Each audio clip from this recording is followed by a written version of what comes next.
Muy buenos días a todos. Estamos dando inicio al comité GSC correspondiente al 3 de marzo de 2020, calendario económico. Seguimos con la baja o el bajo impacto de los indicadores económicos, exceptuando lo que ocurrió el día viernes con el PMI de China. El día de ayer tuvimos la misma información para Estados Unidos, el indicador casi en línea con lo esperado, muy plano, se mantuvo en los 50.7 unidades, el anterior dato había sido 50.8 sin ninguna sorpresa, pero el indicador que históricamente ha dominado este mercado desde el punto de vista de referencia es el ISM manufacturero, el cual se estaba anticipando un descenso desde 50.9 hacia 50.5, el descenso fue un poco más fuerte, 50.1, decir prácticamente, de acuerdo a este indicador del sector manufacturero, la industria en Estados Unidos estaba estancada durante el mes de febrero.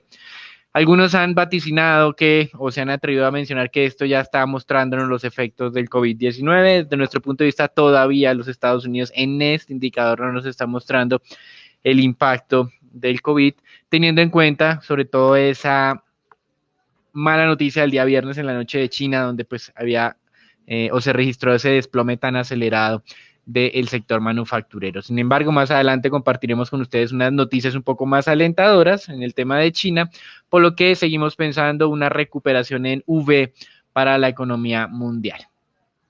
Con respecto a América Latina, el día de ayer se van a conocer las cifras de PMI tanto en México como en Colombia. El tema de México continúa evolucionando, entre comillas, favorablemente. Ya no se contrae el sector industrial, o por lo menos eso es lo que está sugiriendo el PMI para el caso mexicano. Para Colombia se registró algo de desaceleración, aunque en tendencia a corto plazo continúa siendo alcista, pasando de 53.4 a 52.5. Esta mañana algunos indicadores sin mucho peso en el mercado, la inflación estimada para la zona euro, la inflación núcleo, ambas se ubicaron en 1.2%, tasa de desempleo de Europa estable en el 7.4%, varios miembros de la Reserva Federal estarán realizando declaraciones el día de hoy, los inversionistas estarán muy atentos a cualquier tipo de cambio de postura. Recuerden que en las últimas semanas ha venido modificándose de manera acelerada la expectativa sobre recortes de tasa de interés en los Estados Unidos, y esto ha sido parte fundamental de lo que ocurrió el día de ayer en el mercado accionario con una muy acelerada recuperación. Entonces esto es como lo más llamativo que tenemos para la jornada. Ayer, como ustedes observaron, durante el día hubo recuperación, si bien es cierto los futuros tenían leves descensos, nosotros mencionamos que durante esta semana se podría registrar algo de correcciones a la baja, no tuvimos que esperar demasiado, solo unos minutos luego de la apertura para que el mercado pasara a terreno positivo, y no solamente positivo, sino muy positivo durante gran parte de la jornada, ganancias cercanas al 2%, al cierre de la misma Standard & Poor's cerró con ganancias de 4.6%, recuperando la tercera parte de lo que perdió en acumulado durante toda la semana pasada. Recuerden que habíamos mencionado una pérdida de 11.5%, esta ganancia de 4.6 es equivalente pues a esa tercera parte de recuperación. Hoy los futuros, hasta hace unos minutos, extendían la ganancia a 0.4%, en este momento descienden 0.3%, seguimos pensando que es posible tener algo de ganancias durante el resto de la semana, aunque como ustedes bien saben, estas ganancias no ocurren de manera lineal, vamos a tener todavía altos niveles de volatilidad.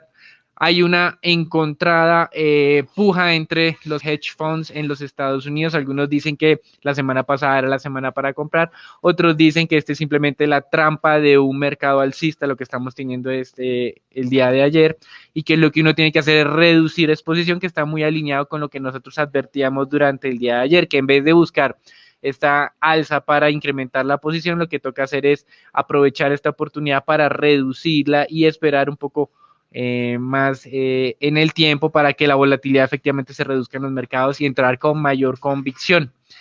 La razón por la cual pues se registró ese fuerte avance, responde a dos temas y todos muy centrados en los bancos centrales. Primero, la expectativa de que la Fed reduzca 50 puntos básicos y segundo, que hoy o mañana, en un comunicado de prensa que emita el G7, se espera una respuesta un poco más formal, que las mayores economías del mundo van a actuar en conjunto. Hasta el momento, Reuters ha filtrado que el comunicado de prensa no tiene un compromiso explícito de lo que van a hacer en cada uno de los frentes de temas monetarios y fiscales, pero sí la idea de que van a trabajar en conjunto para mitigar cualquier impacto del coronavirus. El director del Banco Central de Inglaterra, el saliente director, señor Mark Carney, manifestaba explícitamente que efectivamente están o coordinarían una respuesta oportuna y suficientemente amplia para mitigar cualquier tipo de evento negativo, pero pues todo hasta el momento son temas especulativos. Mientras tanto, en los Estados Unidos, hoy super martes para las primarias del Partido Demócrata. Interesante, ayer mencionábamos la renuncia de ese candidato que había sido sorpresa en el Partido Demócrata, por lo menos en las primarias de Iowa y New Hampshire, y su adhesión o apoyo a la candidatura de Joe Biden. También el día de ayer tuvimos a una candidata, Amy Klobuchar, quien también se retiraba de la carrera por la designación del Partido Demócrata y también de alguna manera respaldaba al moderado Joe Biden. Y finalmente Beto O'Rourke también hizo la misma estrategia de adherir sus votantes o tratar de recomendar a sus votantes para que apoyaran la candidatura de Joe Biden, con lo que en teoría el Partido Demócrata estaría mostrando que su carta fuerte dentro de la parte moderada es Joe Biden, mientras que en los extremos recuerden que tenemos al señor Bernie Sanders y a Elizabeth Warren, aunque Elizabeth Warren algunos han mencionado que ya está siendo un poco más moderada, entonces nos quedamos con Joe Biden, Elizabeth Warren, Bernie Sanders y alguien que es fuera del Partido Demócrata pero que está participando en las primarias, el millonario Michael Bloomberg. Poco a poco se viene decantando entonces las alternativas que en algún momento superaban los 15 candidatos, ya nos quedamos con 6, donde los 4 principales son los que hemos mencionado recientemente. Con respecto a cómo viene el coronavirus en el mundo, ya el número de casos identificados es de más de 91,000, con más de 3,000 muertes confirmadas por este tema.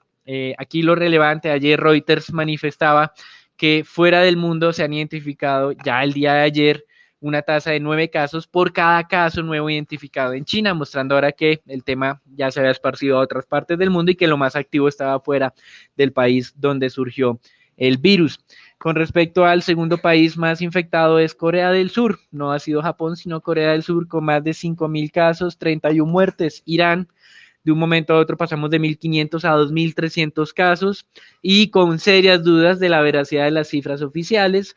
Aquí Irán entre ayer y hoy pasó de 66 a 77 muertes. Italia es el primer país europeo, más de 2,036 casos y 52 muertes. Recuerden que en apariencia la infección a Europa no está entrando de manera directa por China, sino por el norte de Italia, pues varios casos en Bélgica y en Alemania han estado previamente en esta región de Italia y ha sido la manera como está llegando al continente europeo. Japón ha revelado, a pesar de todo lo que se ha mencionado, 268 casos, solamente 6 víctimas. Francia, que nadie lo tiene en el radar, ya tiene 191 casos con 3 muertes. Alemania, 188 casos, ninguna muerte. Y en los Estados Unidos, entre los las personas que llegaron desde este crucero de Japón y los nuevos casos que se han identificado interiormente, ya tenemos 100 casos confirmados con número creciente, pues no han podido analizar todos las muestras de potenciales infectados. En Estados Unidos también el día viernes se anunció la primera muerte, ya hoy martes vamos en 6, todas estas en Seattle, así que y muchas de ellas en un asilo de ancianos, así que pues se confirma lo que se ha mencionado de la mayor riesgo o el mayor riesgo que se tiene con este coronavirus, esta gripa fuerte, digámoslo así, que es para personas mayores, aunque en Estados Unidos también se ha identificado un caso de muerte de alguien de mayor de 40 años, así que Interesante ver acá la presión, obviamente, sobre el presidente de los Estados Unidos está creciendo para que muestre qué tipo de acciones está adoptando. Él ha venido anunciando que ya tiene un contrato con 3M para acelerar la producción de máscaras N95 que en teoría son las que sirven de verdad para contener la transmisión, sobre todo aquellas personas que ya tienen el virus, no tanto para las que no han sido contagiadas. Desde el punto de vista de las noticias que son positivas, Hon Hai, que era la antigua Foxconn, la ensambladora de iPhones, aseguró que para cierre de marzo ya tendrá el 100% de las operaciones reactivadas y de acuerdo a información satelital de un sistema europeo Copernicus, que uno puede seguir a través de la página windy.com, dice que la actividad en China se está reactivando a través de la medición de dióxido de nitrógeno, que es básicamente la quema de gas, carbón y petróleo, que de alguna manera China tuvo un impacto muy fuerte durante el mes de febrero, pero que efectivamente lo que nos dijeron la semana pasada se está cumpliendo. Están reactivando el tema de la actividad, sobre todo el tema industrial. Y en Japón, las autoridades afirmaron que van a tomar la decisión sobre los Olímpicos que comienzan el 24 de julio, si se posponen o no al cierre del mes de mayo, y el presidente Shinzo Abe está buscando la posibilidad de declaratoria de emergencia para tomar decisiones un poco más agresivas y ayudarle a la reactivación económica. Entonces, en general, las expectativas del mercado están centradas en bancos centrales, pero como mencionábamos el día de ayer, el recorte de tasas pues no va a ayudar de verdad pues a paliar el tema de la transmisión de COVID-19, sino son más las decisiones de carácter administrativo de los gobiernos lo que pueden llegarlo a hacer. Y hay dudas sobre si las decisiones de China fueron, digamos, demasiado extremas, teniendo en cuenta el impacto que mencionamos ayer sobre el sector manufacturero. En temas de divisas, estamos viendo el día de hoy que el debilitamiento del dólar frente a moneda reserva se está moderando, de hecho, se está reversando el día de hoy, mayoría de fortalecimiento del dólar frente al yen japonés, libra esterlina, la corona sueca y las monedas de América Latina también están recuperando valor. Ayer tuvimos un fuerte movimiento en el peso colombiano, superando nuestro amplio rango de volatilidad que teníamos desde 2.550 hasta 2.500, lo hizo todo y más. De hecho, cerró por debajo de esos niveles. Petróleo el día de hoy mantiene la senda alcista.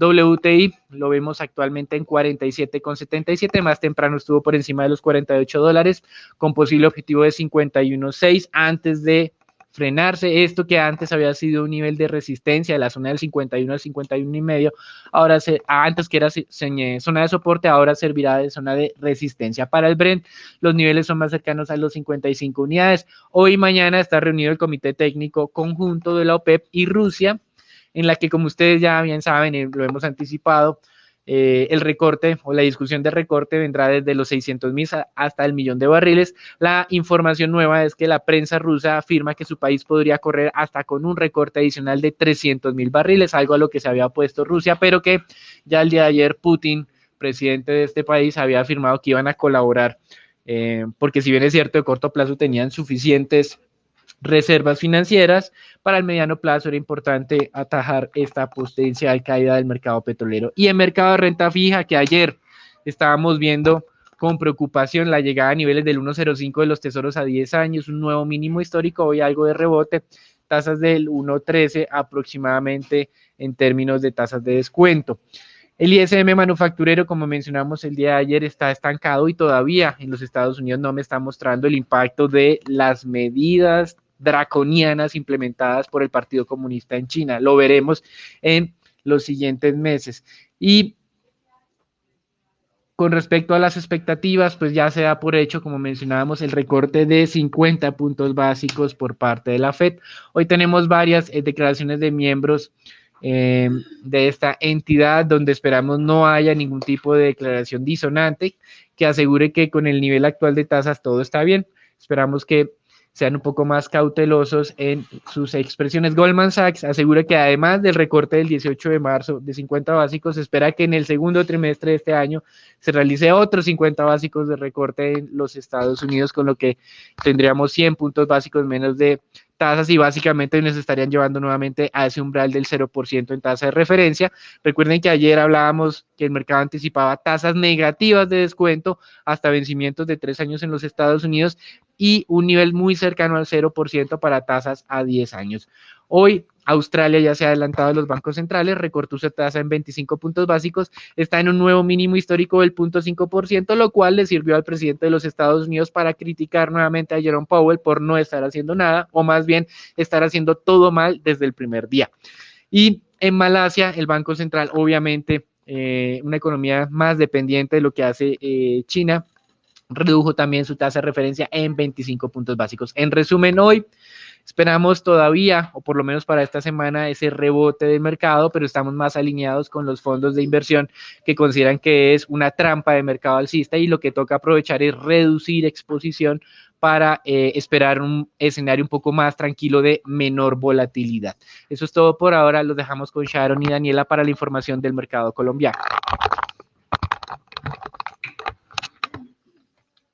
Gracias, Daniel. En cuanto a las noticias del mercado colombiano, el Banco de la República reveló que el déficit de cuenta corriente para el último trimestre del año totalizó 3.523 millones de dólares, alcanzando un déficit durante 2019 de 13.800 millones de dólares, superior en 753 millones de dólares al de un año atrás. Esto lo deja como una estimación del 4.3% como proporción del PIB, que sería 0.4 puntos porcentuales por encima del estimado que se tenía.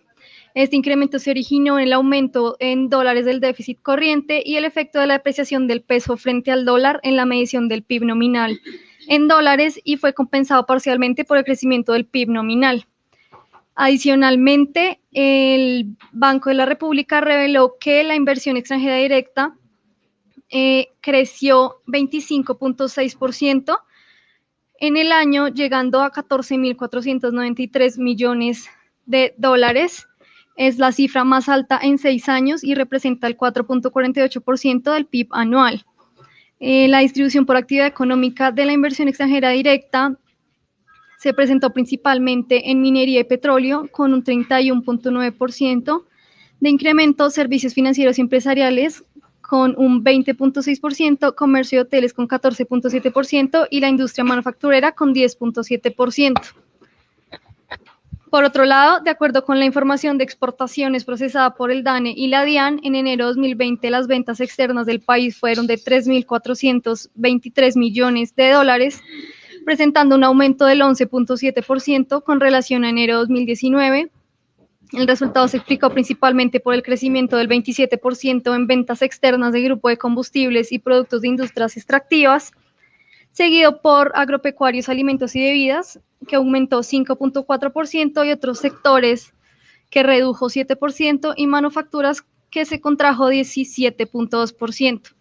Las exportaciones de barriles de petróleo en crudo fueron de 18.3 millones, una caída del 1.5% frente a enero de 2019. Y por último, el índice de gestión de compras PMI del sector industrial colombiano, que calcula vivienda, tuvo una contracción desde los 53.4 puntos en enero hasta 52.5 unidades en febrero. El descenso en la cifra se deriva principalmente de la ralentización del crecimiento de nuevos pedidos y del incremento del empleo, que se moderó hasta marcar un ritmo fraccional. Eso fue todo por las noticias. Ahora los dejamos con Daniela para la información del mercado accionario.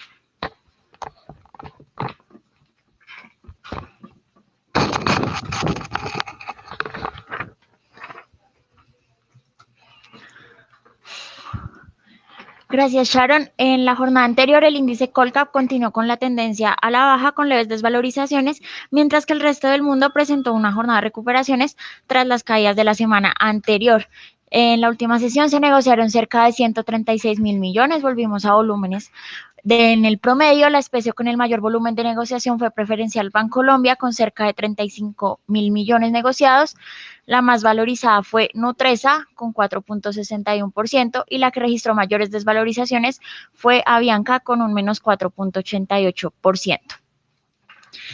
Para el día de hoy, podríamos estar viendo leves rebotes, reaccionando a una lenta recuperación de los mercados afuera en el mundo. Por el lado de las recomendaciones, El día de ayer cerramos nuestra recomendación de compra en Grupo Sura, ordinaria tras sobrepasar nuestro nivel de stop loss, por lo que cambiamos nuestra recomendación de compra a neutral. Mantenemos nuestra visión positiva sobre sus fundamentales y su potencial de valorización, dado que está muy descontada frente a su valor fundamental. Sin embargo, dado el entorno actual, la especie no se ha podido recuperar. Por el lado de la publicación de resultados, el día de ayer se dieron a conocer los resultados de Banco de Vivienda, que presentó resultados positivos, mejor a lo esperados por el mercado. La utilidad neta del trimestre totalizó en 385.000 millones, incrementando un 2.7% respecto a lo presentado en el cuarto trimestre del 2018 y un 11.7% frente al tercer trimestre del 2019.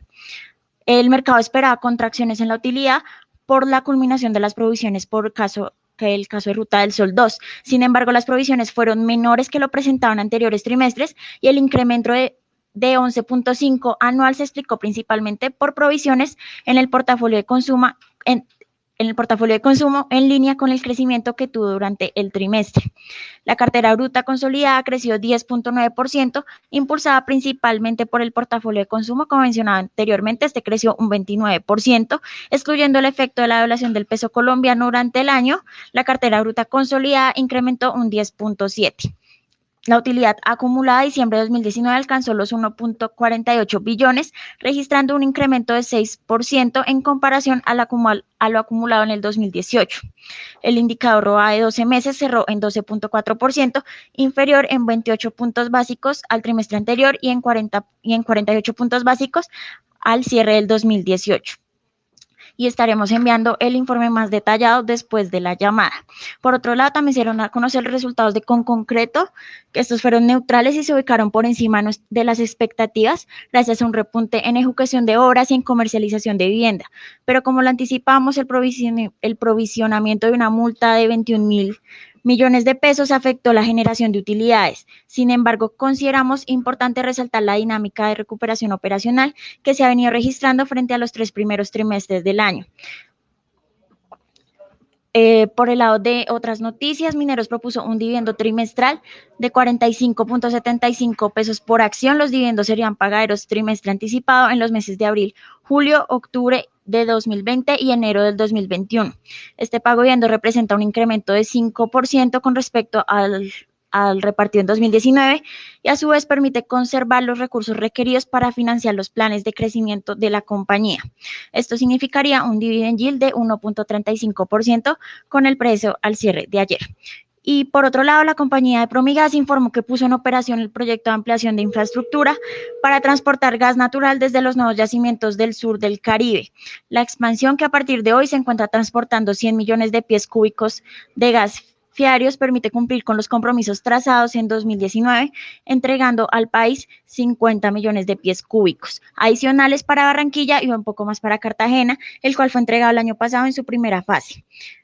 Destacamos que esta nueva capacidad de transporte representa un 30% de la demanda actual de la costa Caribe y hace posible incorporar nuevas reservas de gas desde los campos de Sucre y Córdoba, así ampliando la oferta hasta los principales centros de consumo y mitigando el declive en la producción de los yacimientos de gas de La Guajira. Desde el punto de vista técnico, tenemos la acción de preferencial Da Vivienda, que, como contaba anteriormente, presentó resultados positivos, a pesar de las desvalorizaciones presentadas la semana anterior. No ha confirmado el cambio de tendencia a la baja.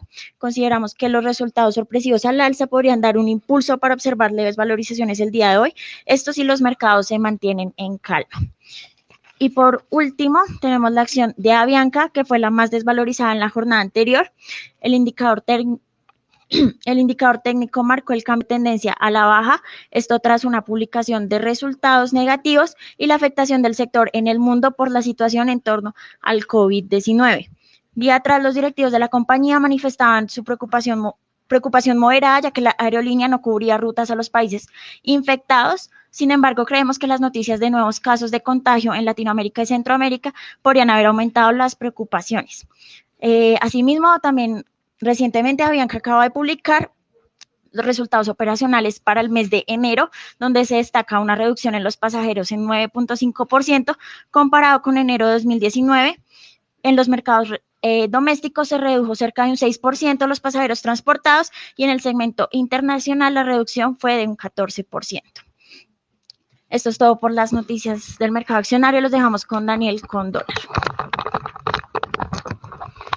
Muchas gracias, Daniela. Ayer, nueva jornada de alto volumen de negociación en el mercado cambiario colombiano, 1.423 millones de dólares. Y como mencionábamos, si alguien podía haber pensado que estábamos siendo muy facilistas con el amplio rango de negociación que habíamos mencionado para ayer para el dólar, 2.550, 2.500, pues nos quedamos cortos. La volatilidad fue más grande, el dólar terminó cerrando en 3.462, es decir, una volatilidad entre máximos y mínimos de casi 90 pesos, es decir, un poco menos del 3%. Así que para el día de hoy, esperamos algo sí de moderación en esa volatilidad, pero seguirá siendo muy amplia. Al tema de lo que podría ser los niveles de resistencia, estaría muy cerca a los máximos ya realizados el día de hoy, 3.489, y como mencionaba Daniela, por supuesto, seguimos muy sujetos a la dinámica y al ánimo de los inversionistas internacionales, de cómo absorben esto que acaba de salir del G7, donde se utilizarán todas las herramientas a su disposición, no se dice cuáles, pero todas las herramientas a su disposición para enfrentar el tema de este COVID-19. Y obviamente dependerá en alto nivel de relevancia lo que ocurra en el mercado accionario de los Estados Unidos, que en este momento nuevamente está mostrando algo de ganancias, 0.5%, es muy inestable, entonces volatilidades amplias hacia la baja, nivel de referencia muy cerca al 3.450 como posible nivel de descanso luego de este fuerte rally. Esta corrección no es la primera vez que la hace, recuerden que ya tuvimos el 3.455 en el mes de noviembre del 2019 y ahora tuvimos otra vez prácticamente esos mismos niveles máximos.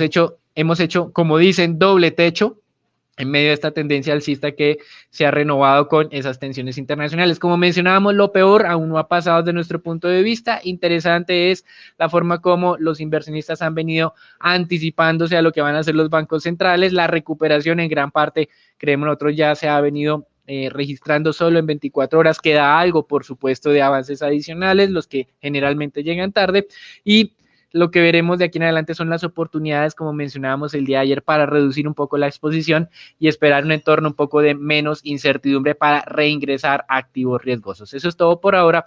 Los dejamos con Sharon con la información del mercado de renta fija local.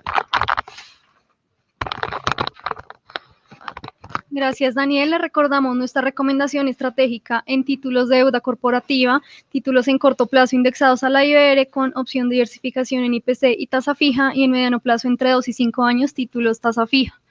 Cuanto a las negociaciones, continuamos viendo valorizaciones importantes en los títulos indexados a la IBR a 1 año y a 3 años, y continuamos viendo desvalorizaciones en títulos en TES VR, TES en pesos y títulos indexados en IPC. En cuanto a la jornada anterior, tanto los TES del 24 como los TES del 28 se valorizaron cerrando en 5.04 y 5.765 respectivamente. La curva TES tasa fija se valorizó en promedio 6 puntos básicos y de forma similar la curva TES VR se valorizó 0.80 puntos básicos aproximadamente. En deuda corporativa se operaron cerca de 5.000 millones a través del sistema transaccional y 739.000 millones por registro. Lo más transado durante la jornada fue tasa fija del 20, 21 e IPC del 20. El día de mañana, Tigo Une hará una emisión de bonos hasta por 150.000 millones de pesos a una serie tasa fija 10 años, bonos calificados AAA por Fitch Rating, que hacen parte del cupo global hasta por 1 millón que tiene la compañía para este año. 1 billón, qué pena. La inversión mínima es de 10 bonos, cada una de 1 millón de pesos. Eso fue todo por el comité del día de hoy. Los esperamos mañana en una nueva edición. No olviden seguirnos en nuestras redes sociales.